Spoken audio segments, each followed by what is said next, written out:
ಕರ್ನಾಟಕ ವಿಧಾನ ಪರಿಷತ್ ಚುನಾವಣಾ ಫಲಿತಾಂಶ ಪ್ರಕಟವಾಗಿದ್ದು, ಕಾಂಗ್ರೆಸ್ನ 5 ಅಭ್ಯರ್ಥಿಗಳು ಮತ್ತು ಬಿಜೆಪಿಯ 2 ಗೆಲುವು ಸಾಧಿಸಿದ್ದಾರೆ. ಮೈತ್ರಿ ಪಕ್ಷಗಳ ಕ್ರಾಸ್ ವೋಟಿಂಗ್ನಿಂದಾಗಿ ಜೆಡಿಎಸ್ನ ಏಕೈಕ ಅಭ್ಯರ್ಥಿ ಗೋವಿಂದರಾಜು ಸೋತಿದ್ದಾರೆ. ಚಲಾವಣೆಗೊಂಡಿದ್ದ 222 ಮತಗಳ ಪೈಕಿ 1 ಮತ ಅಸಿಂಧುವಾಗಿದೆ. ನಂಬರ್ ಸರಿಯಾಗಿ ಬರೆಯದಿದ್ದಕ್ಕೆ 1 ಮತವನ್ನು ತಿರಸ್ಕರಿಸಲಾಗಿದೆ. ಪರಿಷತ್ ಚುನಾವಣೆಯಲ್ಲಿ ಕಾಂಗ್ರೆಸ್ಗೆ 11 ಹೆಚ್ಚುವರಿ ಮತಗಳು ದೊರೆತಿವೆ.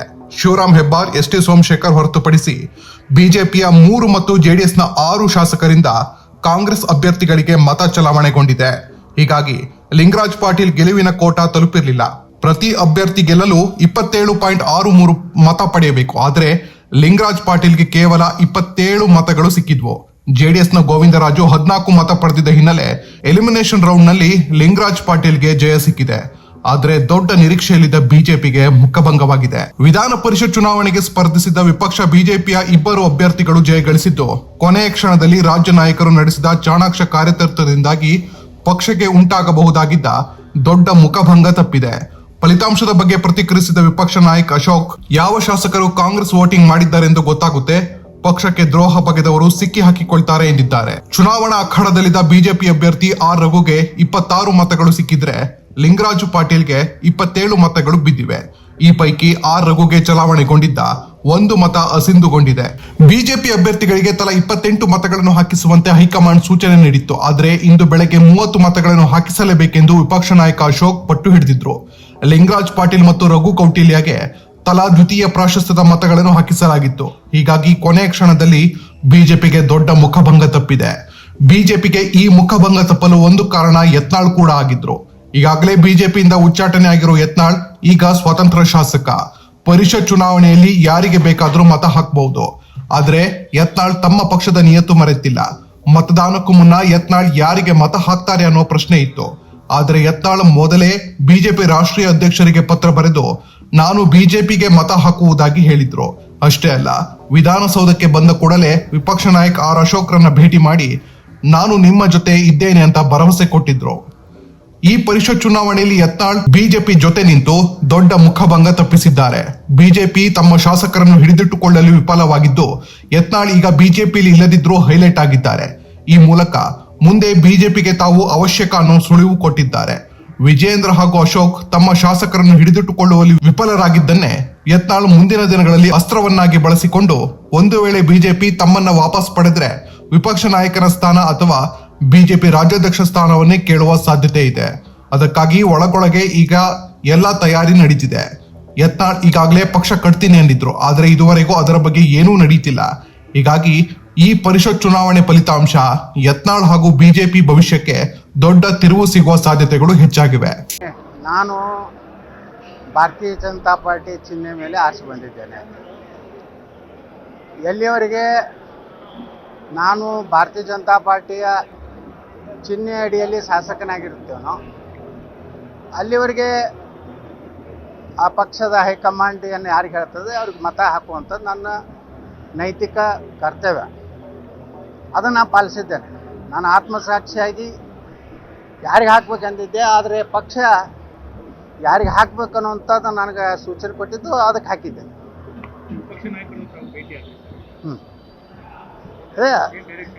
ಇಲ್ಲ, ವಿಪಕ್ಷ ನಾಯಕರು ನಿನ್ನೆ ನನಗೆ ಫೋನ್ ಮಾಡಿದ್ರು.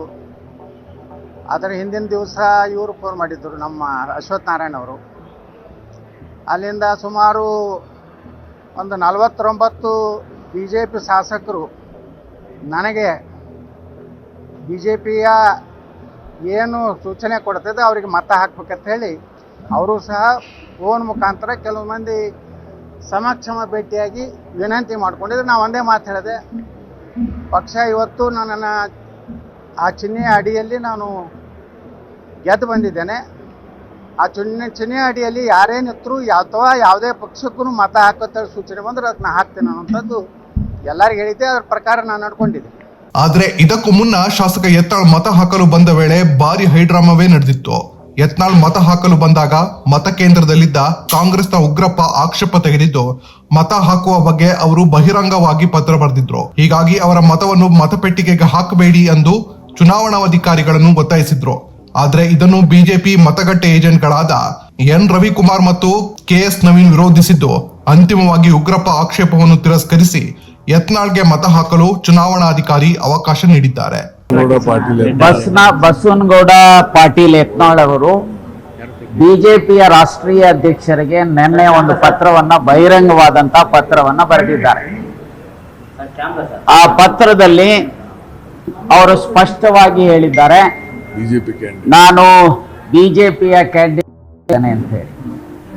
ಆ ಪತ್ರವನ್ನ ಇಟ್ಟುಕೊಂಡು ಈಗ ಅವ್ರು ಓಟ್ ಹಾಕಕ್ಕೆ ಬಂದಂತ ಸಂದರ್ಭದಲ್ಲಿ ಅವರನ್ನ ನಾವು ಪ್ರಶ್ನೆ ಮಾಡಿದ್ವಿ, ನೋಡಿ ನೀವು ಈ ರೀತಿ ಓಪನ್ ಆಗಿ ಪತ್ರ ಬರೆದಿದ್ದೀರಿ ಅಂತ ಹೇಳಿ.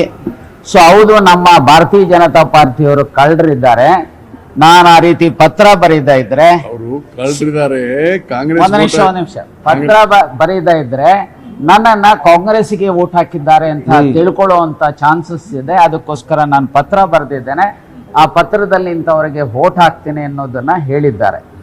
ಹೇಳಿರ್ತಕ್ಕಂಥ ಹಿನ್ನೆಲೆಯಲ್ಲಿ ನಾವು ರೂಲ್ 39 ಆಫ್ ಕಾಂಡಕ್ಟ್ ರೂಲ್ಸ್ 1961 ಪ್ರಕಾರ ಅವರ ಪತ್ರದ ಮೂಲಕ ಪಬ್ಲಿಕ್ ಅಟ್ ಲಾರ್ಜ್, ಇಡೀ ಸೊಸೈಟಿಗೆ ಮತ್ತು ಎಲೆಕ್ಷನ್ ಏನು ನಡೀತಕ್ಕಂಥ ಪ್ರಿಮೈಸಸ್ಗೂ ಸಹ ಈ ವೈಲೇಷನ್ ಆಫ್ ಸೀಕ್ರೆಸಿಯನ್ನು ಮಾಡಿರ್ತಕ್ಕಂಥ ಹಿನ್ನೆಲೆಯಲ್ಲಿ ಈ ವೋಟನ್ನು ರಿಜೆಕ್ಟ್ ಮಾಡಬೇಕು ಅಂತೇಳಿ ನಾವು ಅಬ್ಜೆಕ್ಷನ್ಸ್ ಅನ್ನ ಹೇಳಿದ್ದೇವೆ.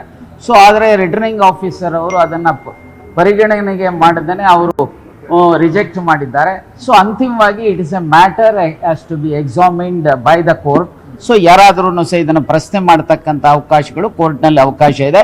ಬಟ್ ಇಷ್ಟೇ ಹೇಳ್ತೇನೆ, ಭಾರತೀಯ ಜನತಾ ಪಾರ್ಟಿಯವರು ಮತ್ತು ಭಾರತೀಯ ಜನತಾ ಪಾರ್ಟಿಯ ಕ್ಯಾಂಡಿಡೇಟ್ಸ್ನ ಅಭ್ಯರ್ಥಿಗಳು ಕಾನೂನಿಗೆ ವಿರುದ್ಧವಾದಂತಹ ರೀತಿಯಲ್ಲಿ ವೋಟ್ ಆಫ್ ಸೀಕ್ರೆಸಿಯನ್ನ ವೈಲೇಟ್ ಮಾಡಿರ್ತಕ್ಕಂಥದ್ದು ಭಾರತೀಯ ಜನತಾ ಪಾರ್ಟಿ ಮತ್ತು ಅವರ ಬೆಂಬಲರಿಗೆ ಇರತಕ್ಕಂಥ ಸಂವಿಧಾನದ ಮೇಲೆ, ಪ್ರಜಾಪ್ರಭುತ್ವ ವ್ಯವಸ್ಥೆ ಮೇಲೆ ಮತ್ತೆ ಎಲೆಕ್ಟ್ರಲ್ ಏನು ಪ್ರೊಸೀಜರ್ ಮೇಲೆ ಅವರಿಗೆ ಯಾವುದೇ ವಿಧವಾದಂತಹ ಗೌರವ ಇಲ್ಲ ಅನ್ನೋಂಥದ್ದನ್ನ ಸ್ಪಷ್ಟವಾಗಿ ಗೊತ್ತಾಗುತ್ತೆ. ಇದು ಅತ್ಯಂತ ಪ್ರಜಾಪ್ರಭುತ್ವ ವಿರೋಧಿ ಪ್ರವೃತ್ತಿಯನ್ನ ಭಾರತೀಯ ಜನತಾ ಪಾರ್ಟಿಯವರು ತೋರಿಸಿದ್ದಾರೆ ಮತ್ತೆ ಯತ್ನಾಳ್ರವರು ತೋರಿಸಿದ್ದಾರೆ ಅಂತ ಹೇಳಿ ಹೇಳಿಕೆ ಯಾವುದು ಈಗಾಗಲೇ ಬಾಕ್ಸ್ ಹಾಕಿದ್ದಾರೆ. ನಾವು ಅಬ್ಜೆಕ್ಷನ್ಸ್ ಅನ್ನ ರೈಸ್ ಮಾಡಿದ್ದೇವೆ. ಅವರಿಗೆ ಆರ್ಡರ್ ಅನ್ನು ಸಹ ರೈಟಿಂಗ್ ಅಲ್ಲಿ ಮಾಡಿ ಅನ್ನುವಂತ ಮಾತನ್ನು ಸಹ ಹೇಳಿದ್ದಾರೆ. ನಾನು ಇಷ್ಟೇ ಹೇಳ್ತೇನೆ, ಈ ಪ್ರಜಾಪ್ರಭುತ್ವ ವ್ಯವಸ್ಥೆಯನ್ನ ಗಾಳಿಗೆ ತೂರ್ತಕ್ಕಂಥ ಪ್ರವೃತ್ತಿಯನ್ನ ಭಾರತೀಯ ಜನತಾ ಪಾರ್ಟಿಯವರು ತೋರಿದ್ದಾರೆ ಮತ್ತೆ ಯತ್ನಾಳ್ರವರು ತೋರಿದ್ದಾರೆ. ಇದನ್ನ ಜನ ತೀರ್ಮಾನ ಮಾಡ್ತಾರೆ ಇವರ ಪ್ರವೃತ್ತಿ ಅಂತ ಹೇಳಿ ಹೇಳಿಕೆ ಬಯಸ್ತೇನೆ.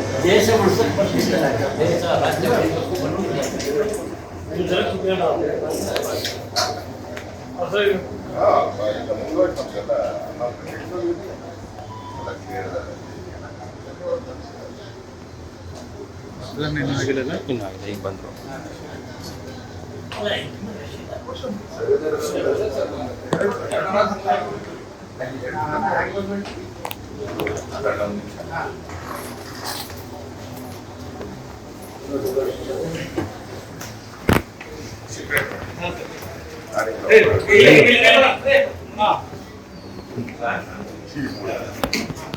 ಸರ್ ಕ್ಲೋಸ್ ಮಾಡ್ತೀರಾ ಡೋರು?